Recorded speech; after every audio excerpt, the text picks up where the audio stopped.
all come from all walks of life. They all have lives they lead. Any and all are welcome here to come and chat with me. Hello, everyone. Welcome to the show. Today's guest posted something on Facebook that interested, so I thought I would invite him on the show to talk about it. Ladies and gentlemen, Gregory Ould. Hi, Gregory. Hi, Nancy. How are you? Good morning. I'm good, thank you. I hope you're the same. I'm great, and I'm actually very happy because two things. Lots of happening with Blanket BC, but also with my friends at The Promise. That's why I'm wearing their hat. Just going to give them a big props to Jesse and Noel Birch and Casey. Sha-la-la-la-la-la-la-la. That's right. That's his last name. Sha-la-la-la-la-la-la-la. Okay. And they just came out with a brand new a new album called The Phoenix and Ante Up just came out yesterday on Friday the 13th. So this is a big shout out to my good buddies over at The Promise. Sounds awesome. That sounds awesome. I'm glad you did that. I appreciate you can promote anybody or anything. And if they ever want to be on the show, let them know. I'd love to interview any of them. Oh, that would be great. That would be a fantastic episode. Cool. So now you talked about Blanket BC. So what is that about?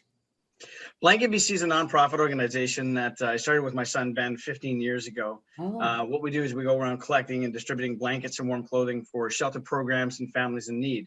We talk about the importance of volunteerism at a young age. We promote giving back to the community as best we can. And we do our best in providing warmth to just everybody and anyone who needs a blanket. Okay, but where do you do this? Is it just where you live?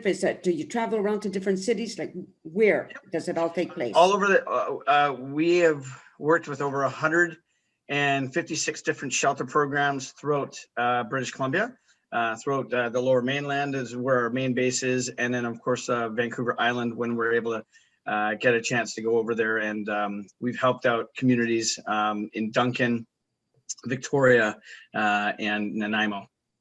So what inspired you to get involved in that to begin with? 15 years ago, October 15th, 2005, I was coming out of a movie theater and I saw a gentleman in an alcove, and it was a cold day, but I didn't really notice it too much because I was wearing a warm jacket. Right. And I looked over and made eye contact, and I just went up to him and I asked him, "Is there anything I can actually do to help you?" And he simply said I could use a blanket to survive the night. And it was that whole survive the night part of what he said that really resonated with me.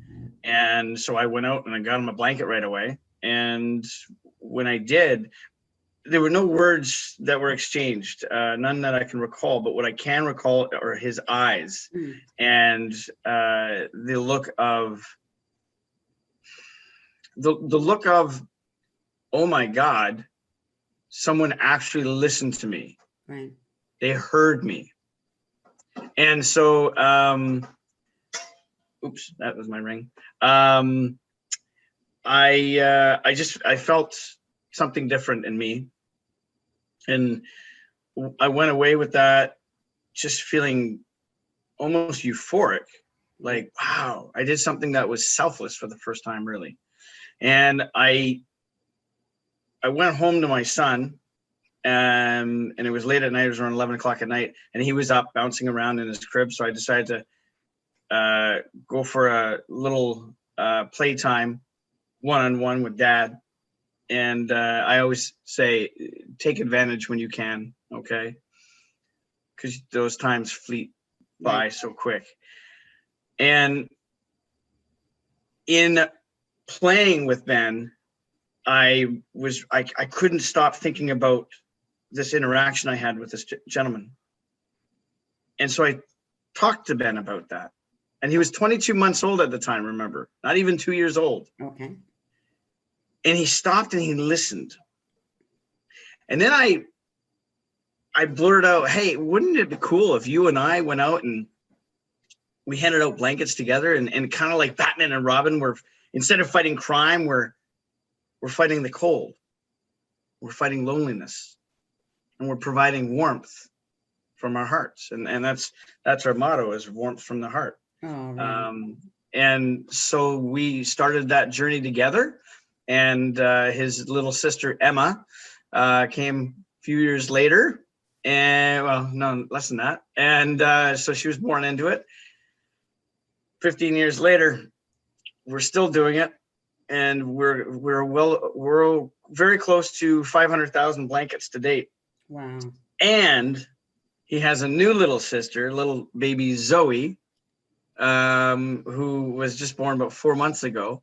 Congratulations. And thank you. And she is born into it as well. And she's already come out on blanket deliveries and pickups with us. And it's absolutely fantastic to be able to instill that into a child, you know, that thought of altruism, you know, that behavior is really great, because I know both Ben and Emma, they excel in school.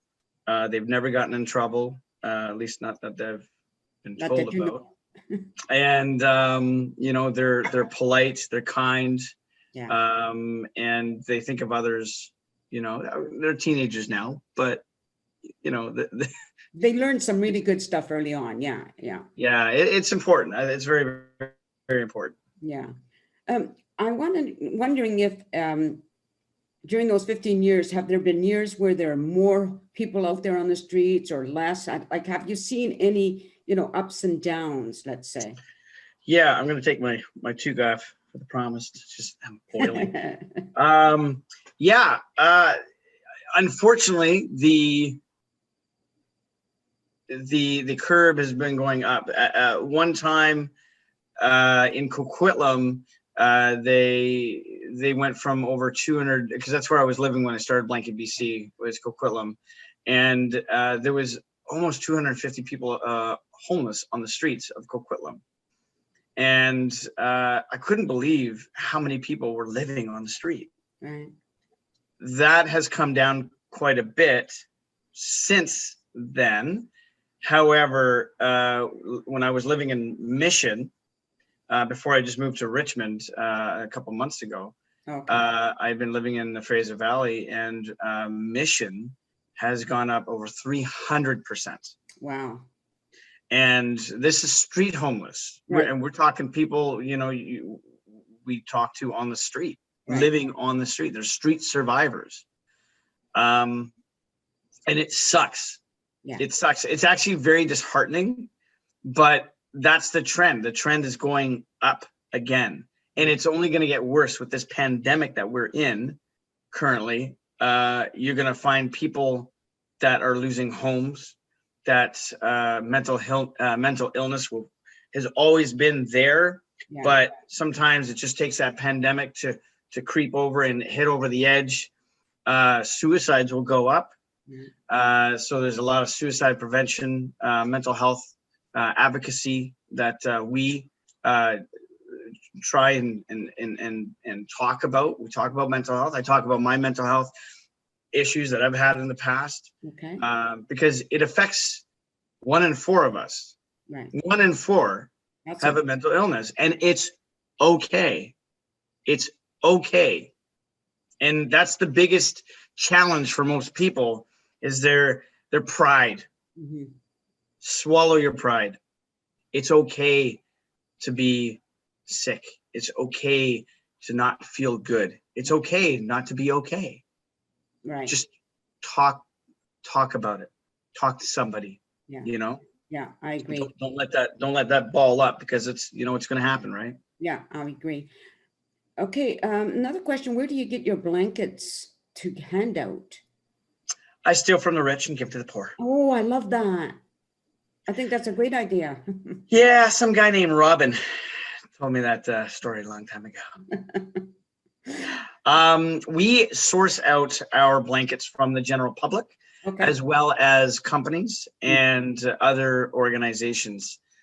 We have a fantastic partnership with Cabro Linen Systems. After their end of life, shelf life, so to speak, they give us all of their blankets and linens, and we then distribute those to the mass. Awesome. Okay. Yeah. Okay, so if somebody wanted to get a hold of you to, in order, let's just say they had some blankets or they want to get involved, how would they do that? You go to our website, www.blanketbc.org, and there's a multitude of ways to get and give donations. One is you can ask via email, or you can phone us and we will do a complimentary pickup. Or we have partnered with ULOC Mini Storage, and ULOC over the past couple of years have been just the most incredible partners to have. And it's not just the company, it's the people at ULOC, Right.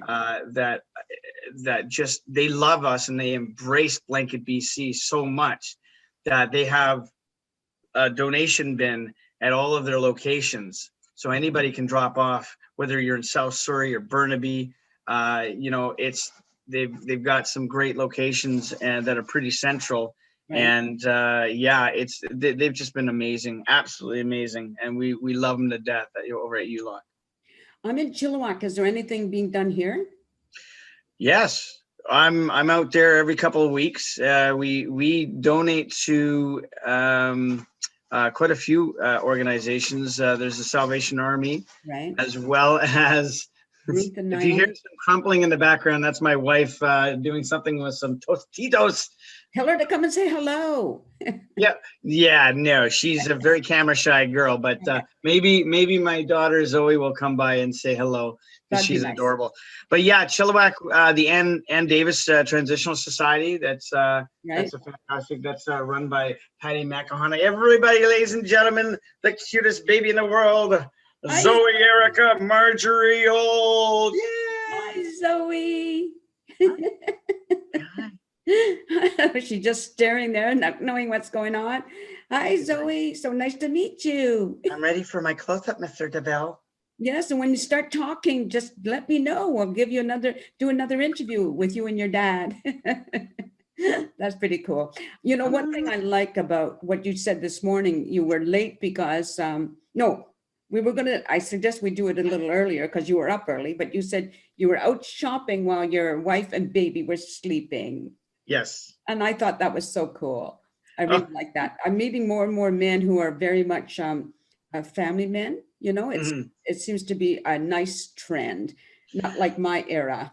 Yeah, well, I think it's really important that men do step up. I enjoy, believe it or not, I actually enjoy cleaning. I'm a bit of a neat freak. So I've got that OCD where it's like, this place isn't clean. Like I've got family coming over today to say hi, and I like to just make sure everything's clean, and we always have lots of stuff. But my wife does a lot of that as well, and it's a good partnership. So and we're newlyweds. We just got married on 10/10/2020. Well, congratulations for that.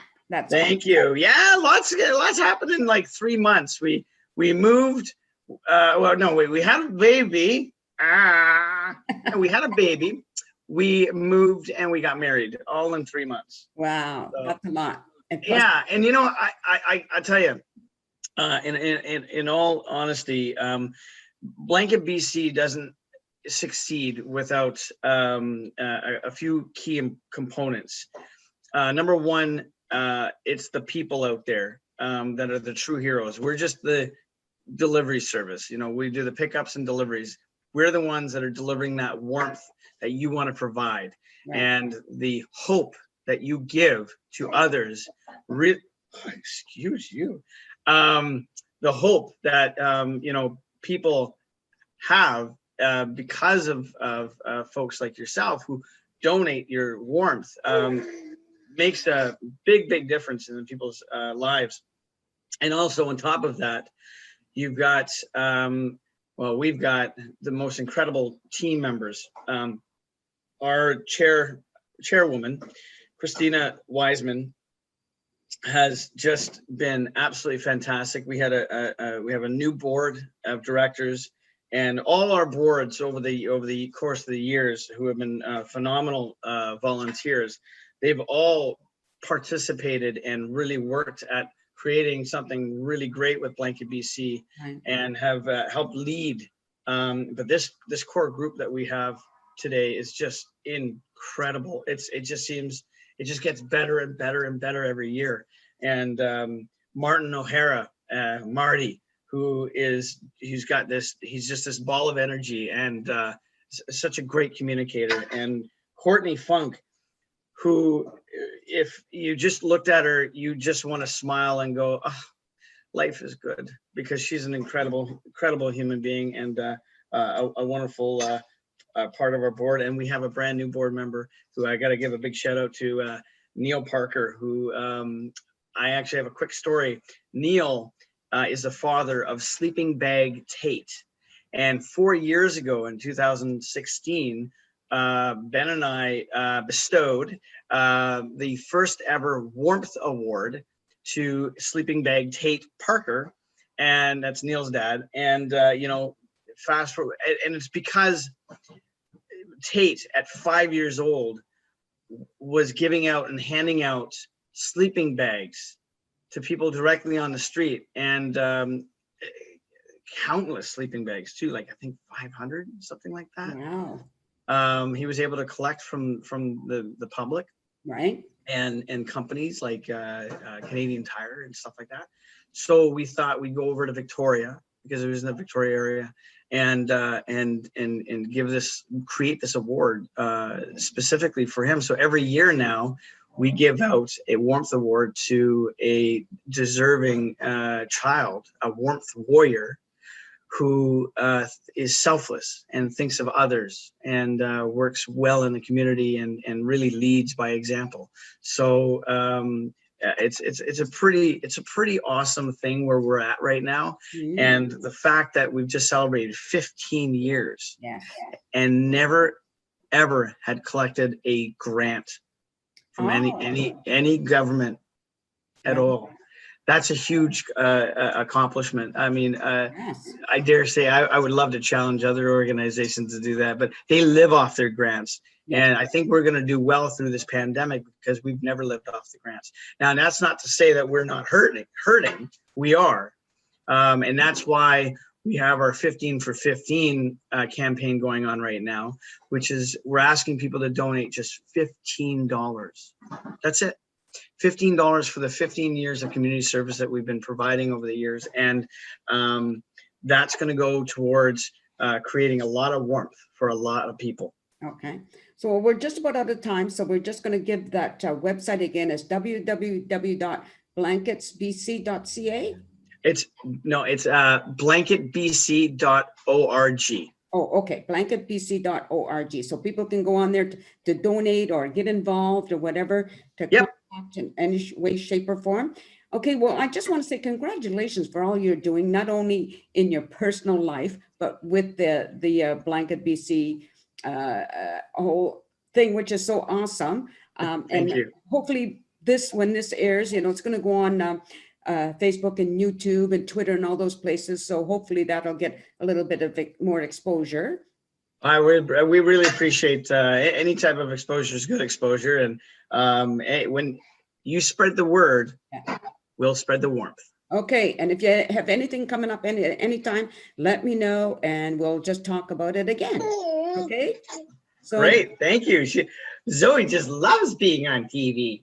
You're just a star, Zoe. So just stay there while I say goodbye to the audience, okay? All right. Okay, everybody. I hope you appreciated hearing about Blanket BC. And remember, go to the website, www.blanketbc.org.